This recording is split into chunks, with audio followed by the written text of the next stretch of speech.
तो पीएम किसानना 2000 ने बदले 4000 रुपया जमा थया छे। मित्रों तमने प्रूफ पहला तो बतावी दो। पहला काले जैसे काले 24 फेब्रुआरी 2025 ना दिवसे 2000 रुपया बदले 4000 रुपया जमा थया छे। अहीं एक पहलो हप्तो जमा थयो छे 8:59 पीएम मतलब कि सांजना जे 9 वागे 2000 रुपयानो हप्तो एक जमा थयो छे अने त्यार पछी 18 मिनिटनी अंदर 19 मिनिटनी अंदर बीजो एक हप्तो जमा थयो छे 9:18 पीएम करीने छे। तमे जोई शको छो लास्टनी अंदर अहीं 1265 अकाउंट नंबर पण तमे जोई शको छो अने अहीं नीचे जे पीएम किसान करीने छे तो अहीं पण नीचे पीएम किसान करीने छे। तो आ प्रमाणे 2000 ना बदले 4000 रुपया जमा थया छे। तो तमारे केटला जमा थया छे ए तमे चेकआउट करो। आ तमने मेसेज पर तमने क्लियरली तमने बतावी दઉં છું। नमस्कार मित्रों पीएम किसानना 19मा हप्तो काले मतलब के 24 फेब्रुआरीना दिवसे लगभग तमाम खेडूतोना खातानी अंदर पैसा जमा थई गया छे। अमुक खेडूतो एवा हशे कि जेना खातानी अंदर पैसा जमा नहीं थया होय तो आजे रात सुधीमां मतलब तमाम खेडूतोना खातानी अंदर पैसा जमा थई जशे। परंतु बात आपणे आजे ए करवानी छे मित्रों कि जे लोको जे छे घणा बधा खेडूत मित्रों अमने कॉमेंट करता होय छे कि मारुं बधुं कम्प्लीटली छे बधुं एक्टिव बतावे छे मतलब कि आधार केवायसी कम्प्लीट बतावे छे, बैंक सीडिंग कम्प्लीट बतावे छे, लैंड सीडिंग कम्प्लीट बतावे छे, बधुं कम्प्लीट बतावे छे, तेम छतां पण मारा खातानी अंदर पैसा 2000 रुपयानो हप्तो जमा नथी थयो। तो एवा खेडूतो माटे हूँ तमने जाण करवा मागुं छुं मित्रों कि तमारे चिंता करवानी कोई पण जरूरियात नथी। तमारुं जो कम्प्लीटली बधुं एक्टिव हशे तो ज्यारथी पण तमारुं फॉर्म जे एक्टिव मतलब कि एक्सेप्ट थयुं हशे त्यारथी जेटला पण हप्ता जे बाकी हशे होल्ड करवामां आव्या हशे ए तमाम हप्ता आपणा एक साथे तमारा जमा थई जशे। हवे एक साथे जमा एटला माटे थई जशे कारण के मारी पासे प्रूफ छे। प्रूफ तरीके हूँ तमने जणावुं छुं कि मारुं जे अकाउंट छे तो एमां मैं प्रोसेस करी तो गया वखते हप्तो जमा नहोतो थयो। गया वखते बधुं कम्प्लीटली थई गयुं हतुं परंतु हप्तो जे छे 18मो हप्तो जमा नहोतो थयो। परंतु आ वखते 19मा हप्तामां 18मो हप्तो पण जमा थई गयो अने 19मो हप्तो पण जमा थई गयो मतलब कि टोटल 4000 रुपया जमा थया छे। એટલા માટે જે પણ ખેડૂતોના ખાતાની અંદર બધું કમ્પ્લીટ હોય અને જમા પૈસા ન થયા હોય તો ચિંતા કરવાની કોઈ જરૂરિયાત નથી મિત્રો। આ વખતે કદાચ તમારા પૈસા જમા નહીં થાય તો આવતા વખતે તમારા જેટલા પણ હોલ્ડ પૈસા હશે જેટલા પણ હપ્તા હોલ્ડ હશે એ તમામ પૈસા જે છે જમા થઈ જશે। તો તમારા ખાતાની અંદર કેટલા પૈસા જમા થયા છે એ સ્ટેટસ કેવી રીતે ચેક કરવું એના વિશે આપણે આજે વિગતવાર વાત કરીશું। તો વિડીયોને લાસ્ટ સુધી જોતા રહેજો। તો ચાલો શરૂ કરીએ। तो एना माटे सौप्रथम तमारा मोबाइल अंदर कोईपण ब्राउजर ओपन करी लो। ब्राउजर ओपन कर्या पछी तमारे अहीं लखवानुं रहेशे पीएम किसान। पीएम किसान लखशो एटले पीएम किसाननी ऑफिशियली वेबसाइट आवी जशे। आ प्रमाणे पॉपअप आवशे तो अहींथी आपणे डायरेक्ट गमे त्यां क्लिक करशो एटले हटी जशे अने त्यार पछी तमारे अहींया तमारुं स्टेटस चेक करवा माटे अहीं तमे जोई शको छो नो योर स्टेटस तो एना उपर आपणे क्लिक करवानुं छे। त्यार पछी आ प्रमाणे इंटरफेस थशे। अहींया तमारे रजिस्ट्रेशन नंबर टाइप करवाना छे। अहीं कैप्चा कोड जे छे कैप्चा कोड टाइप करवाना छे अने गेट ओटीपी एना उपर तमारे क्लिक करवानुं छे।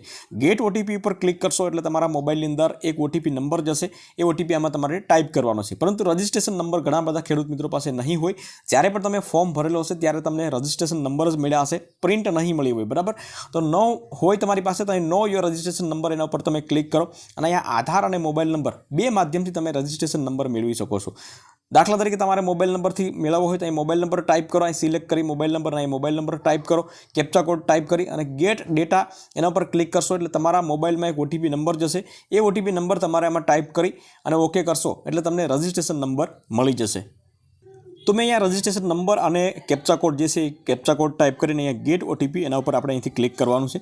गेट ओटीपी पर क्लिक करशो એટલે અહીં તમે જોઈ શકો છો 8467 वाला एक नंबर है। तो एमां एक 4 अंकनो एक ओटीपी नंबर आव्यो छे। ए ओटीपी नंबर आमां टाइप करी अने गेट डेटा एना पर आपणे अहींथी क्लिक करवानुं छे। त्यार पछी तमारा अहींया तमारी बेसिक डिटेल जे तमने जोवा मळी जशे बराबर। अहीं ऊपर जे पर्सनल इन्फॉर्मेशन जोवा मळी जशे अने त्यार पछी तमारा मोबाइल नंबर आ बधी वस्तु तमने जोवा मळशे। परंतु आपणे अहींया तमारी एलिजिबिलिटी स्टेटस जे छे तो ए तमारे पहेला चेक करवुं जोईए। तो अहींया आपणे क्लिक करशुं एटले अहींया तमारी एलिजिबिलिटी स्टेटस शुं छे तो ए तमने जोवा मळशे बराबर। आ त्रणेय ओके होय अने तमारा खातानी अंदर पैसा जमा न थया होय तो चिंता करवानी कोई जरूरियात नथी मित्रों। तमारा खातानी अंदर जेटला पण होल्ड पैसा हशे होल्ड हप्ता हशे ए तमाम पैसा जे छे जमा થઈ જશે બરાબર। કારણ કે મારે જમા થયા છે એટલા માટે હું તમને કહી શકું છું। હવે અહીં લેન્ડ સીડિંગ જે છે ઓકે છે, ઈ કેવાયસી ઓકે છે, આધાર બેંક અકાઉન્ટ સીડિંગ જે છે એ બધી ઓકે છે બરાબર। આધાર બેંક અકાઉન્ટ સીડિંગ જે છે એ ઓકે ના હોય તો તમારે બેંક સાથે આધાર લિંક કરવું પડશે। લેન્ડ સીડિંગ અને ઈ કેવાયસી ઓકે ના હોય તો તાલુકા પંચાયત તમે જઈ અને ત્યાં જે પણ પીએમ કિસાન અધિકારી હોય તો ત્યાં જે ડોક્યુમેન્ટ માગે એ ડોક્યુમેન્ટ આપી દો અને કેવાયસી કરાવી લો એટલે બે ક્વેરી જે છે તમારી સોલ્યુશન થઈ જશે। હવે નીચે આપણે સ્ક્રોલ કરશું એટલે મેઇન વસ્તુ જે છે આપણે અહીં તમે જોઈ શકો છો લાસ્ટ લેટેસ્ટ ઇન્સ્ટોલમેન્ટ ડિટેલ કરીને છે, બરાબર. હવે અહીંયા તમે જોઈ શકો છો મારે 2 બતાવે છે, મતલબ કાલે મેં ચેક કર્યું હતું તો ત્યાં 1 બતાવતું હતું, મતલબ કે 1 હપ્તો જમા થઈ ગયો હતો અને તે પછી જ 15-20 મિનિટની અંદર જ આ બીજો હપ્તો જે છે જમા થયો છે, મતલબ કે ટોટલ 4,000 રૂપિયા જે છે જમા થયા છે. પરંતુ અહીંયા FTO પ્રોસેડ કરીને છે તો એ યસ બતાવતું હશે તો જ તમારે પૈસા જમા થશે. બાકીમાં ચોકડી હશે, બરાબર, કારણ કે અત્યાર સુધી મારે ચોકડી હતી, આ કાલે જ છે એક્સેપ્ટ બતાવ્યું છે. તો અહીંયા મતલબ FTO જે છે ફંડ ટ્રાન્સફર ઓર્ડર જે છે તો એ તમારો અહીંયા એક્ટિવ થશે, યસ બતાવશે તો જ તમારે અહીંયા પૈસા જમા થશે. બાકી તમારે વેઇટ કરવાનો રહેશે, બરાબર. ભલે આ 3 જે છે ચોકઠા જે છે એ તમારે ક્લીન હોય, આધાર KYC ક્લીન હોય, લેન્ડ સીડિંગ ક્લીન હોય અને આધાર બેંક સીડિંગ પણ ક્લીન હોય, બરાબર. પરંતુ અહીંયા FTO મતલબ કે ફંડ ટ્રાન્સફર ઓર્ડર કરીને છે તો એ જે છે એ તમારે રાઇટ ક્લિક થઈ જાય તે પછી તમારા ખાતાની અંદર પૈસા જમા થશે. તો આ પ્રમાણે તમે પેમેન્ટ સ્ટેટસ જે છે તમે ચેકઆઉટ કરી શકો છો મિત્રો. આમાં તમને કોઈ પણ પ્રશ્ન હોય તો તમે કોમેન્ટ કરી શકો છો અને વિડીયો ગમ્યો હોય તો વિડીયોને એક લાઇક જરૂરથી કરી લેજો, શેર કરજો અને ચેનલ ઉપર નવા આવ્યા હોય તો ચેનલને સબસ્ક્રાઈબ જરૂરથી કરી લેજો.